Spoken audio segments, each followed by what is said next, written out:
Welcome back to my channel. Sa video natin ngayon, ipapakita ko sa inyo kung paano ko ginagawa yung makeup ko. Sa car ko siya ginagawa kasi sayang naman yung 1 hour na time na dapat ilalaan ko na lang sa pagtulog. So, ito nga pala yung transport ko. Hello, bang. Kaya ako nakamask kasi medyo marami pa rin akong acne marks. Yan din yung reason kung bakit ako nag-stop muna mag-vlog. Kasi grabe yung breakout ko recently during the training yun eh. So ito yung papakita ko sa inyo. Pero ngayon, nagki-clear na siya. Meron pa rin content. Pupunta tayo sa Tawau, domestic flight lang siya. And ang sign-on ko is 2:30. So dapat 2:30 nandun na tayo sa office. So pag ganyan, yung transport ko, sila na yung mag-i-schedule kung anong oras kanila susunduin. So, normally, 1 hour and 30 minutes early para sure na hindi ka ma-late. Kapag dumadaldal tayo at baka malate tayong lalo, mag-start na tayo mag-makeup. So, excuse my marks. This is what I use. I'm on the shade Petal. They're definitely not sponsored. Ito kasi yung mabilis gamitin. Like, pang mabilisan siya. Meron ding mga times na sobrang nagmamadali na ako and sa likod ako na upo. Kasi minsan pag may nakupo na sa unahan, of course, hindi na pwede umupo dito. Nakakahiya naman palipatin siya. And then sa likod, wala akong mirror. Hindi ko alam paano ko nagawa yung makeup ko ng walang mirror. Pero sanay na ako kasi since 2019 ko pa naman to ginagawa. I have problems with sleeping and I prefer to sleep longer kesa ilaan ko siya sa hair and makeup. Yung hair ko pala, max siguro 10 minutes, kaya ko siya. And one advantage kapag sa car kayo nag-makeup, mas relax kasi siya sa akin. Kasi wala akong hinahabol na oras. Syempre on the way naman. And then pwede ko namang i-continue mascara, yung eyebrows, ganon. Pwede ko naman siya i-continue sa office. Next is the concealer.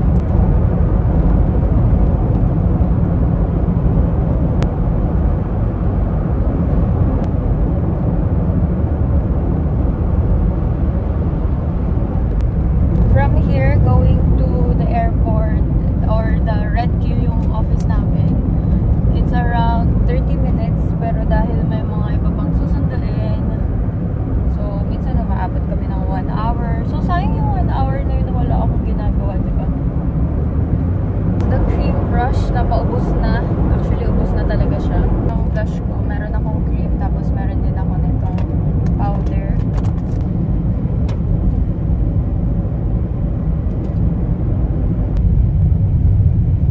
Tapos, isaset ko siya with the powder from Hourglass. Trust the process, guys. Ay, mukha pa akong multo ngayon. Wait lang. Wait lang kayo dyan.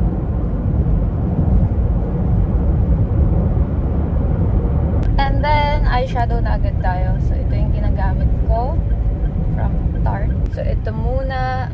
And then, ito yung sa gilid. Tapos, ito yung sa unahan. Ito yung sa buong. Basta sa lahat dyan.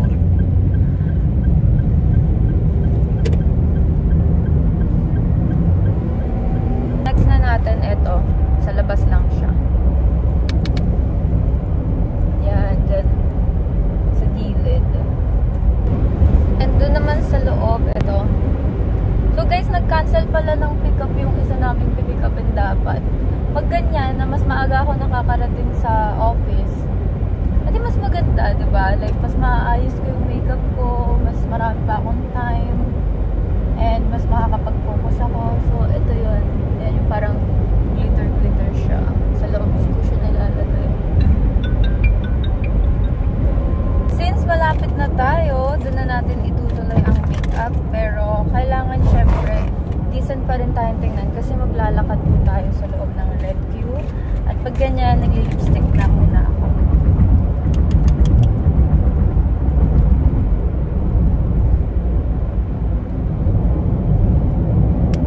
And the rest, doon na natin naayusin pagdating sa grooming room. Current progress, ito siya. Wala pa tayong kilay, wala pa tayo nung contour, and wala pa rin tayong highlights, mascara, so later natin yung gagawin.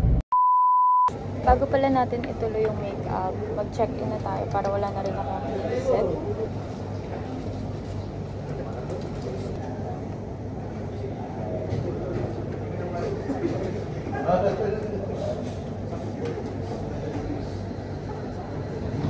Punta na tayo sa grooming room. Ito nga pala yung grooming room namin. Continue na natin yung makeup. Saan tayo? Unahin natin yung eyebrows.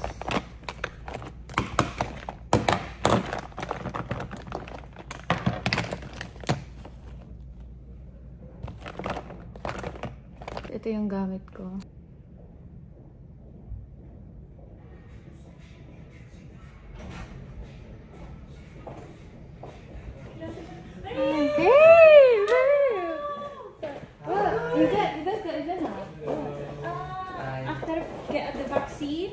Yeah, and then Shaila asked us to take the It's okay, it's okay. Say hi to my vlog, everyone. Hi. So Shaila coming here? No, she just asked will be at the cafeteria. Okay, okay. What are you guys doing? We're just doing Thai job. Oh, just taking the Thai effort food. class.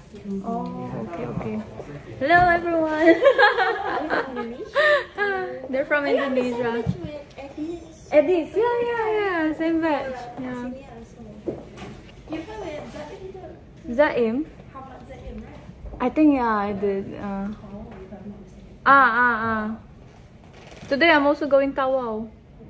3 to 1. No.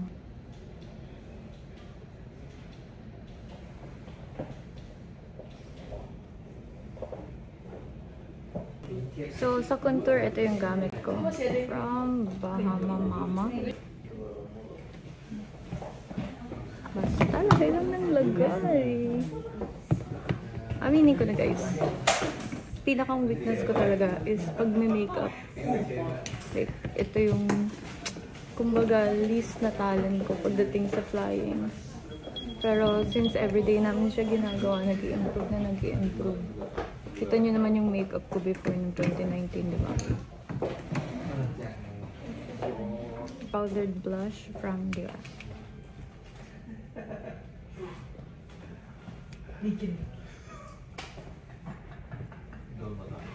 Basta lagay lang ng lagay, guys. Yung tipong pang matagalang makeup, gano'n. Huwag kayo matakot maglagay kasi mahaba naman yung flight. Mascara pala, bago natin makalimutan.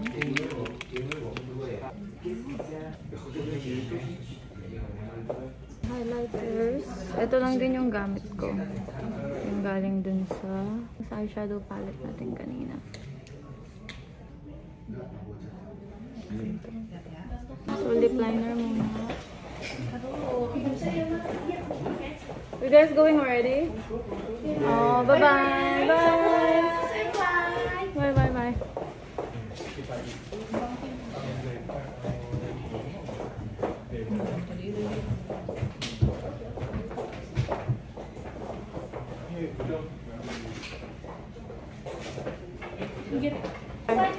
Thank you. Bye-bye. Good luck. All the best to you all.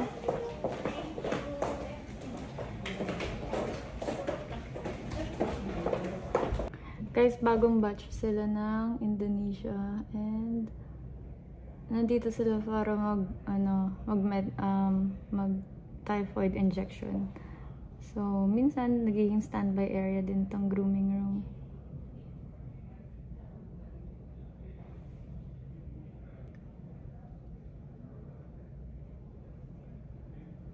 After ng lip liner, so lipstick tayo from Maybelline Charm.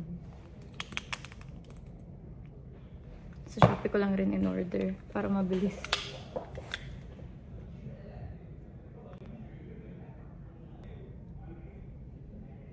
Tapos patuyuin lang natin ng konti. May isa pa tayong layer na ilalagay dyan. At habang nagpapatuyo ng lipstick, maglalagay na tayo ng earrings, necklace, and then maglalagay naman tayo nitong pink flash na color red sa gitna para lang meron siyang gradient effect.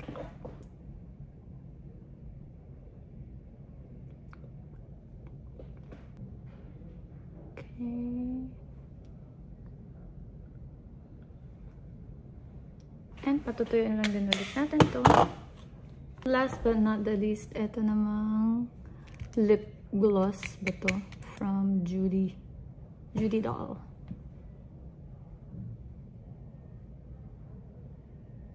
So, yun guys. Ganun ko po ginagawa yung makeup ko kapag mabilisan na. Hello! And dito ko na rin tatapusin yung vlog ko. Pero mag-hi muna tayo sa kanila. Hey guys, you wanna say hi to my vlog? Hello! Which batch are you guys from again? 416. 416. And when is your first flight? Or 2022. wow. Yes. 20 is the SNY. Oh, okay. So yeah, good luck. Thank you guys for watching. If you like my video, please subscribe to my channel, hit the notification bell button so that you will be updated on my next vlog. Bye.